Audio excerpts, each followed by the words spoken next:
கிறிஸ்துவுக்குள் அருமையான சகோதர சகோதரிகளே, உங்கள் அனைவரையும் நம்முடைய ஆண்டவர் மீட்பருமாகிய இயேசு கிறிஸ்துவின் பரிசுத்த நாமத்தினாலே நான் வாழ்த்தி வரவேற்கிறேன். இன்றைக்கு சிலுவை பேசுகிறது, த கிராஸ் ஸ்பீக்ஸ்.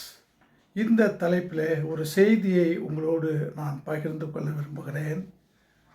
அதை நான் 3 தலைப்புகளிலே சொல்லுகின்றேன். முதல் தலைப்பு மனதை தொடும் வார்த்தை, the word that touches the hearts. ரெண்டாவது தலைப்பு மனித நேய செயல், the action that is connected with humanism. மூன்றாவது தலைப்பு மனித வாழ்வின் முடிவு, the human life that meets the end. இந்த 3 தலைப்புகள், மனதை தொடும் வார்த்தை, மனித நேய செயல், மனித வாழ்வின் முடிவு. சிலுவை பேசுகிறது என்று சொல்லி நான் சொன்னேன். சிலுவைக்கு வாய் இருக்கிறதா, அது பேசுமா என்று நீங்கள் யோசிக்கலாம். தமிழ் மொழியிலே ஒரு இலக்கணம் உண்டு, அதற்கு பெயர் ஆகுபெயர். அந்த ஆகுபெயர் இலக்கணத்தின் அடிப்படையில் நாம் பல காரியங்களை சொல்கிறோம். இந்த நூலை உலகமே படித்திருக்கிறது. இந்த பாடலை உலகமே கேட்கிறது. படித்திருக்கிறது, கேட்கிறது என்று சொல்லி நாம் சொல்லும்போது, உலகமே படித்திருக்கிறது, உலகத்திற்கு வாய் இல்லை. உலகமே கேட்கிறது, உலகத்திற்கு காது இல்லை. ஆனால் உலகத்தின் மக்கள் படிக்கிறார்கள், படித்திருக்கிறார்கள், கேட்டிருக்கிறார்கள், கேட்கிறார்கள். அதுதான் பொருள். அதற்கு தமிழிலே ஆகுபெயர்.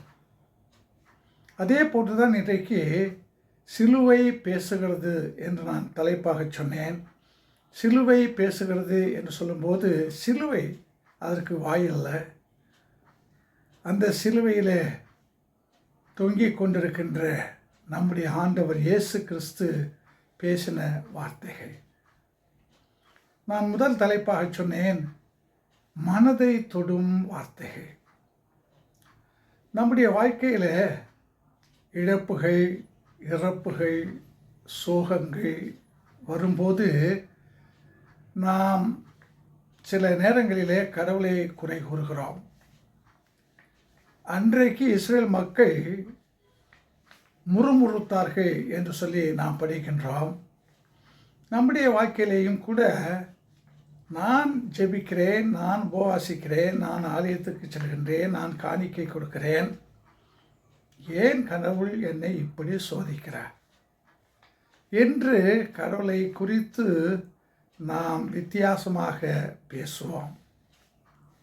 எனக்கு தெரிந்து எத்தனையோ பேர் தங்களுடைய ஜெபத்திற்கு கடவுள் விடை கொடுக்கவில்லை என்பதற்காக ஆலயத்தை விட்டே சென்றிருக்கிறார்கள். ஆண்டவர் மேல் வைத்திருந்த விசுவாசத்தை விட்டே சென்றிருக்கிறார்கள். எத்தனையோ குடும்பங்கள், எத்தனையோ நபர்களை நான் அறிந்திருக்கிறேன்.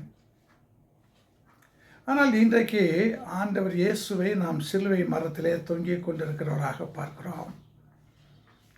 வேதனை என்றால் வாயின் வார்த்தைகளால் சொல்ல முடியாது, சகிக்க முடியாத சித்திரவதை செய்கிறார்கள். தலையிலே முள்முடி, 2 கைகளிலே ஆணிகள், கால்களிலே ஆணிகள், விழாவிலே ஈட்டியினால் குத்தப்பட்ட காயம், உடல் முழுவதும் சாட்டையினால் அடித்ததினாலே காயங்கள். இப்படிப்பட்ட நிலையில் நான் யோசித்தேன், நம்மிலே ஒருவராக அப்படிப்பட்ட நிலையை நாம் சந்திப்போம் என்றால் நிச்சயமாக கடவுளை பற்றி நாம் குறைவாக பேசுவோம். ஆனால் ஆண்டவர் இயேசு கிறிஸ்துவை பாருங்கள், சிலுவையிலிருந்து அவர் பேசின முதல் வார்த்தை, 4வது வார்த்தை, கடைசி வார்த்தை, 7வது வார்த்தை. இந்த 3 வார்த்தைகளையும் நாம் பார்க்கும்போது நம்முடைய மனங்களை அது தொடுகின்றது. நம்முடைய மனங்களை அந்த வார்த்தைகள் ஈரமாக்குகின்றன. ஆண்டவருடைய அழைப்பை பாருங்கள். பிதாவை குறித்து அவர் கொஞ்சம் கூட குறைவாக பேசவில்லை, குற்றப்படுத்தி பேசவில்லை, முறுமுறுக்கவில்லை. முதல் வார்த்தையிலே மிகுந்த பாசத்தோடு அழைக்கிறார், பிதாவே. 4வது வார்த்தையிலே, அதுதான் மைய வார்த்தை, 2 முறை அழைக்கிறார், என் தேவனே, என் தேவனே. தேவனே என்று கூட அழைக்காமல் என் தேவனே, மை காட், மை லார்ட். அந்த பாசத்தினுடைய அந்த உச்சம் அங்கே நாம் அறிய முடியும். அது போன்று முடிவான வார்த்தை, 7வது வார்த்தை, ஆண்டவர் அப்படிப்பட்ட துயர நேரத்திலேயும் பிதாவே. முதல் வார்த்தையிலே பிதாவே என்று தொடங்கி 4வது வார்த்தையிலே தேவனே தேவனே என்று சொல்லி கடைசி வார்த்தையிலே பிதாவே என்று சொல்கிறார்.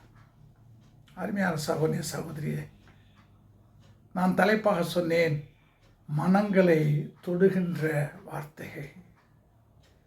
ஆண்டவர் இயேசு கிறிஸ்து நமக்கு அருமையான வாழ்க்கை பாடத்தை சொல்லிக் கொடுக்கிறார். நம்முடைய வாழ்க்கையிலேயும் நாம் இழப்புகள், இன்னல்கள், கேவலங்கள், பரிகாசங்கள், இப்படிப்பட்ட காரியங்களை அனுபவிக்கிறோம். அப்படி நம்முடைய வாழ்க்கையில் நடக்கும்போது நீங்களும் நானும் ஆண்டவரை குறைவாக பேச வேண்டிய அவசியமில்லை. ஆண்டவர் பேரிலே வைத்திருக்கிற விசுவாசத்தை விட்டுவிட வேண்டிய அவசியமில்லை. இயேசுவை போல எப்போதும் போல பாசத்தோடு ஆண்டவரை அழைக்கலாம். எனவே இன்றைக்கு சிலுவை மரத்திலே இருக்கக்கூடிய நம்முடைய ஆண்டவர் இயேசு கிறிஸ்து நமக்கு பாடமாக சொல்லுகிறது, வாழ்க்கை பாடமாக சொல்லுகிறது, எந்த சூழ்நிலை ஏற்பட்டாலும் கடவுள் பேரில் வைத்திருக்கிற அந்த விசுவாசத்தை நாம் குறைத்து விடக்கூடாது. கடவுளை நாம் குறை பேசக்கூடாது, குற்றப்படுத்தி பேசக்கூடாது, முறுமுறுக்கக்கூடாது. பொறுமையாக நாம் கடவுள் மேல் வைத்திருக்கிற அந்த விசுவாசத்தை எந்த சூழ்நிலையிலேயும் நாம் காத்துக்கொள்ள வேண்டும். 2வதாக நான் சொன்னேன், மனித நேய செயல்கள், the action that is connected with the humanism. மனித நேய செயல்கள். நம்முடைய வாழ்க்கையிலே நாம் எத்தனையோ காரியங்களை செய்கிறோம். நாம் நமக்காகவே செய்து கொள்கிற செயல்கள் உண்டு. நம்முடைய குடும்பத்து நண்பர்களுக்கு நாம் செய்கிற காரியங்கள் உண்டு. கணவன் மனைவிக்கு, மனைவி கணவனுக்கு, பெற்றோர் பிள்ளைகளுக்கு, பிள்ளைகள் பெற்றோருக்கு செய்கிற காரியங்கள் உண்டு. அதே போன்று நம்முடைய உறவினர்களுக்கு நாம் செய்கின்ற காரியங்கள் உண்டு. ஆனால் இப்போது சிலுவையில் இருக்கக்கூடிய நம்முடைய ஆண்டவர் இயேசு கிறிஸ்து, பிதாவே இவர்களுக்கு மன்னியும் என்று சொல்லி தன்னை துன்பப்படுத்தின, தன்னை பலவிதமான வேதனைகளுக்கு உள்ளாக்கின அத்தனை பேரையும் ஆண்டவர் நினைத்து பார்த்து, ஆண்டவர் அதாவது இயேசுவின் தகப்பனாகிய பிதா அவர்களை மன்னிக்க வேண்டும் என்று அவர்களுக்காக மன்றாடுகிறார், பரிந்து பேசுகிறார். அன்பான சகோதர சகோதரிகளே, நான் சொன்னேன் தலைப்பாக மனித நேய செயல். பொதுவாக நம்மோடு நேசமாக அன்பாக இருக்கிறவர்களோடு நாம் நேசமாக இருப்போம், அன்போடு இருப்போம். நம்மை விருந்துக்கு அழைப்பவர்களை நாம் அழைப்போம். இதுதான் உலக வழக்கம். ஆனால் நமக்கு எதிராக பேசுபவர்கள், நமக்கு எதிராக செயல்படுகிறவர்கள், இப்படிப்பட்டவர்களோடு நாம் உறவு கொள்ள மாட்டோம். அது மட்டுமல்ல, அப்படிப்பட்டவர்களை நாமும் குறைவாகத்தான் பேசுவோம். இங்கே ஆண்டவருடைய மனித நேய செயலை பாருங்கள். தன்னை எத்தனையோ வகையில் துன்பப்படுத்தி கொண்டிருக்கிற அத்தனை பேரையும், இன்னும் சொல்லப்போனால் ஒரு சிலருக்கு தங்களுடைய உடம்பில் இருக்கக்கூடிய காயங்களை பார்க்கும்போது அந்த காயம் ஏன் வந்தது, யாரால் வந்தது என்று அவர்கள் சிந்திக்கும் போது அவருடைய உள்ளத்தில் பெரிய கோபம் உண்டாகும். அந்த காயத்தை போல அவனுக்கு, என்னுடைய உடம்பிலே காயத்தை உண்டாக்கின அவனுக்கு நான் காயத்தை உண்டாக்குவேன் சொல்லி பழிக்கு பழி வாங்க வேண்டும் என்று எத்தனையோ ஆண்டுகளுக்கு பின்னதாக காயம் மறைந்து தழும்பு வரும்போது அந்த தழும்பை பார்த்து நாம் அவர்களை பழி வாங்க வேண்டும் என்று சொல்லி நினைக்கிறோம். இங்கே ஆண்டவர் சிலுவையில் இருக்கிறார். அவரை காரி துப்பினவர்கள் அங்கே தான் இருக்கிறார்கள். அவள் துப்பின அந்த எச்சில் கூட இன்னும் காயவில்லை. ஈட்டியால் குத்தினவன் அங்கே நிற்கிறான். அறைந்தவன், அடித்தவன் எல்லோரும் அங்கே நிற்கிறார்கள். ஏளனமாக பேசின அத்தனை பேரும் அங்கே தான் நிற்கிறார்கள். பொதுவாக நாம் சொல்லுவோம், மன்னிக்கலாம், அது கொஞ்சம் காலமாகட்டும், உடனே என்னால் மன்னிக்க முடியாது என்று சொல்லுவோம். ஆனால் இயேசு கிறிஸ்து தனக்கு துன்பம் கொடுத்த அத்தனை பேரையும் மன்னிக்கிறார். இன்னும் நான் சொல்ல வேண்டும் என்றால், பிதாவே இவர்களுக்கு மன்னியும் என்ற அந்த வார்த்தையை ஆண்டவர் ஒரு முறை மட்டுமல்ல, தன்னை அறையும் போது அதை சொன்னார், தன்னை காரி துப்பின போது சொன்னார். பிலாத்து தன் மீது எந்த குற்றமும் இல்லை என்று கண்டும் தண்ணீரிலே கை கழுவி தன்னை ஒதுங்கி கொண்டதை நினைத்த போது அவர் சொன்னார். யூதாஸ் காட்டி கொடுத்த போது சொன்னார்.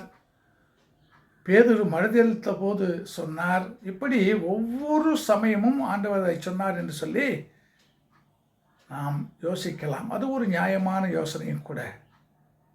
இங்கே ஆண்டவர் தனக்கு துன்பத்தை கொடுத்து கொண்டவர்களுக்காக மன்னிப்பை பிதாவின் இடத்திலே கேட்கிறார். உண்மையாகவே இயேசுவுக்குத்தான் அவர்கள் துன்பம் செய்தார்கள். அப்படிப்பட்டவர்களை இயேசுவே நேரடியாக மன்னித்திருக்கலாம். ஆனால் பிதாவே என்று பிதாவை அழைக்கிறார். காரணம், பிதாவே, நான் எனக்கு துன்பம் செய்தவர்களை மன்னிக்கிறேன். ஆனால் என் ஒரே மகனாகிய நேச மகனாகிய இயேசுவை இப்படியா பழி வாங்குவது என்று சொல்லி நீங்கள் மன்னிக்காமல் இருந்து விட்டால் அதற்காகத்தான் உங்களிடத்தில் கேட்கிறேன். நான் மன்னித்து விட்டேன், நீங்களும் மன்னியுங்கள். அதே போன்று தன்னிடத்திலே கேட்ட அந்த சிலுவை கல்வன்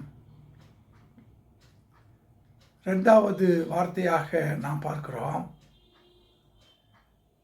அவன் கல்வன், என்ன குற்றம் செய்தானோ தெரியாது, ஆனால் நிச்சயமாக குற்றம் செய்திருக்கிறான். ஆகினாலே தான் அவனுக்கு சிலுவை மரணம் கொடுக்கப்பட்டிருக்கிறது. அப்படிப்பட்ட காலகட்டத்தில் ஒரு கல்வன் தவறாக பேசுகிறான், அவன் மனமாற விருப்பமில்லை. ஆனால் அடுத்தவன் மனமாற விருப்பமில்லாமல் இருந்த அவன் பேசினதையும் கேட்டு, நம்மை போன்ற கல்வன் அவன் பேசுகிறான், நாம் அப்படியே பேசிவிட்டு போகலாம் என்று சொல்லி பேசாமல் ஆண்டவர் இயேசுவை வித்தியாசமாக பார்க்கிறான். இவ்வளவு துன்பங்களை கொடுக்கிறவர்களுக்கும் மன்னிப்பை வழங்குகிற, அவளை குறித்து அனுதாபப்படுகின்ற இயேசுவை பார்த்துவிட்டு, நிச்சயமாக இவர் சாதாரண ஒரு மனிதன் அல்ல, இவர் விண்ணகத்துக்குரிய ஒருவர் என்று சொல்லி நினைத்து முடிவு செய்து, ஆண்டவரே, நீர் உம்முடைய அரசிலே வரும்போது என்னை நினைத்தருளும் என்று கேட்டான்.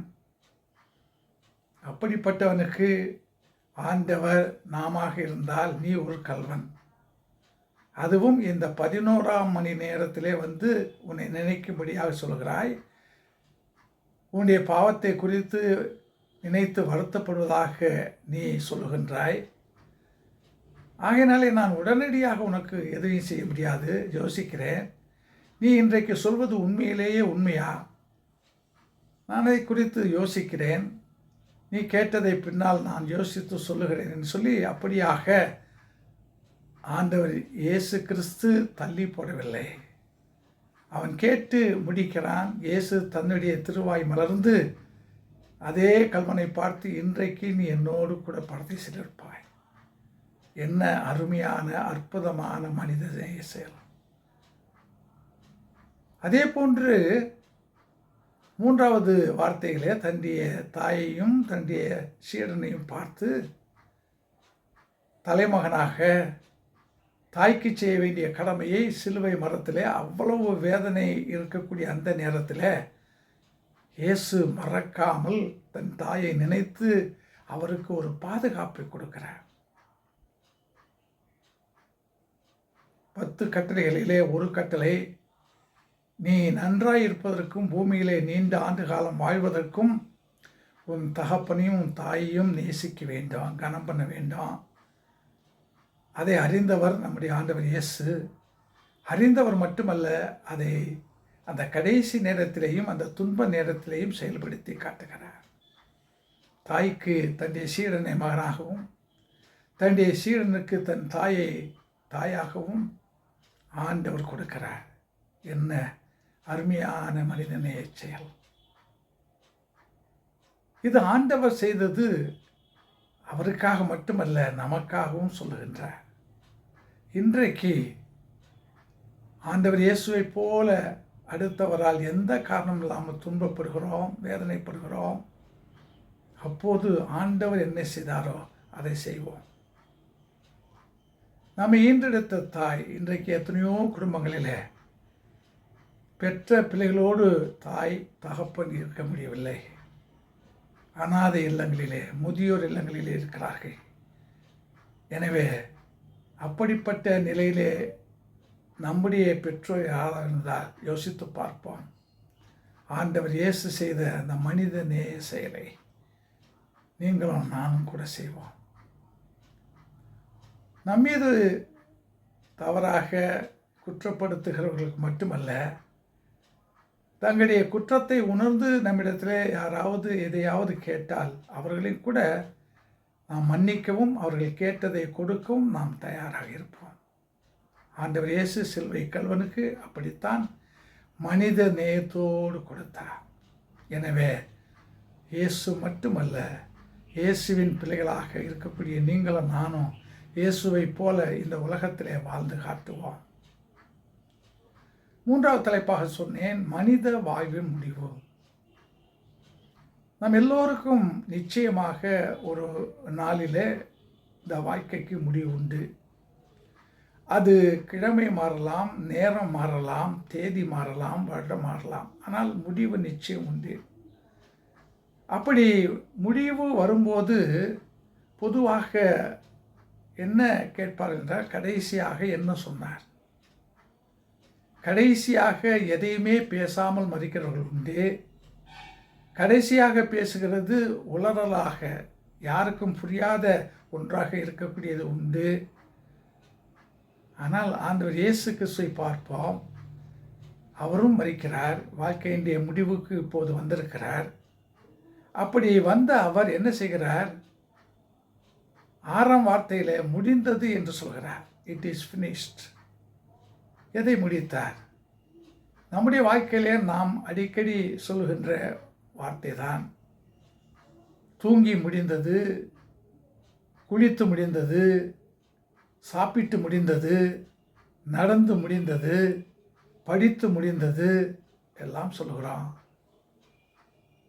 ஆனால் ஆண்டவர் இயேசு கிறிஸ்து நம்மை போல இந்த முடிந்தது என்ற வார்த்தையை சாப்பிடுவதற்கும் குளிப்பதற்கும் அவர் பயன்படுத்தவில்லை, சொல்லவில்லை. முடிந்தது என்று அவர் சொல்லும்போது அவர் இந்த உலகத்துக்குள்ளாக வந்த அந்த நோக்கம் முடிந்தது. மார்க் 2ஆம் அதிகாரம் 17ஆம் வசனத்தில் நீதிமான்களை அல்ல பாவிகளையே ரட்சிக்க வந்தேன். லூக்கா 19ஆம் அதிகாரம் 10ஆம் வசனத்தில் இழந்து போனதை தேடவும் ரட்சிக்கவும் வந்தேன். எனவே ஆண்டவர் இயேசு கிறிஸ்து என்ன நோக்கத்திற்காக இந்த உலகத்தில் வந்தாரோ அந்த நோக்கத்தை அவர் நிறைவேற்றி முடித்து தன்னுடைய வாழ்க்கையினுடைய கடைசி நிலைக்கு அவர் செல்கிறார். இங்கேயும் கூட பார்ப்போம், ஆண்டவர் இயேசு கிறிஸ்து நாம் ஆதியாகமம் அந்த புத்தகத்தில் படிப்போம். கடவுளாகிய கர்த்தர் மண்ணினாலே பொம்மையை செய்து ஜீவ சுவாசத்தை ஊதினார், ஆதாம் ஜீவாத்மாவானான் என்று சொல்லி படிக்கிறோம்.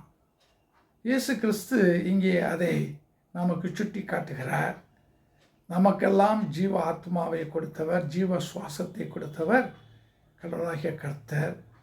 எனவே எந்த கடவுள் கொடுத்தாரோ அந்த கடவுளிடத்திலே ஆண்டவர் இயேசு ஒப்படைப்பதைப் போல நம்முடைய வாழ்க்கையினுடைய முடிவில் மிக தெளிவாக, நான் ஏற்கனவே சொன்னவனமாக எதையுமே பேசாதவராக மறிக்காமல், நாம் உளறிக்கொண்டு கடைசி வார்த்தைகளாக பேசி அப்படி மறிக்காமல், மிகுந்த நிதானத்தோடு ஆண்டவர் இயேசுவை போல பிதாவை அழைத்து நம்முடைய ஜீவ சுவாசத்தை நமக்கு கொடுத்த அவரிடத்தில் ஒப்படைத்து விட்டு நம்முடைய உலக வாழ்க்கையை நாம் முடிக்க வேண்டும்.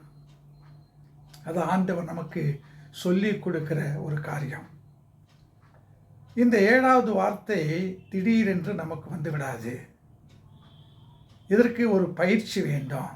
ப்ராக்டிஸ் மேக்ஸ் பர்ஃபெக்ஷன் என்று சொல்வார்கள். பயிற்சி வேண்டும். யூத மக்கள் இந்த 7வது வார்த்தையை தங்களுடைய ஜெபங்களிலே அவர்கள் சொல்வார்களாம். எனவே நாமும் கூட நம்முடைய வாழ்க்கையிலே, நம்முடைய ஜெபங்களிலேயும் கூட, பிதாவே உம்முடைய கைகளிலே என் ஆவியை ஒப்புவிக்கத்தக்கதாக ஆண்டவர் இயேசுவை போல எங்களுடைய நோக்கத்தை, ஆண்டவர் கொடுத்த நோக்கத்தை இந்த உலகத்தில் நாங்கள் செய்துவிட்டு எங்களுடைய வாழ்க்கையை முடிக்கத்தக்கதாக அப்படிப்பட்ட நிலையை எங்களுக்கு தர வேண்டும் என்று ஜெபிப்போம். தொடர்ந்து ஜெபிப்போம் என்றால் அது ஒரு பயிற்சியாக இருக்கும். நிச்சயமாக நாம் வாழ்க்கையை முடிக்கும்போது ஆண்டவர் இயேசுவை போல முடிப்போம். மார்ட்டின் லூத்தர் ஆண்டவர் இயேசுவை போல சொல்லிவிட்டு முடித்தார். எனவே நீங்களும் நானும் ஆண்டவர் இயேசுவை போல வாழ்க்கையை முடிப்போம். சிலுவை பேசுகிறது, மனதை தொடும் வார்த்தைகளால் பேசுகிறது, மனித நேய செயல்களால் பேசுகிறது, மனித வாழ்க்கையின் முடிவை பற்றி பேசுகிறது. சிந்திப்போம். இன்னொரு இயேசுவாக இந்த உலகத்திலே வாழ்ந்து காட்டுவோம். Let us all be another Christ in the world. Let us be the little Christ in the world. ஆண்டவர் நம்மை ஆசீர்வதிப்பாராக.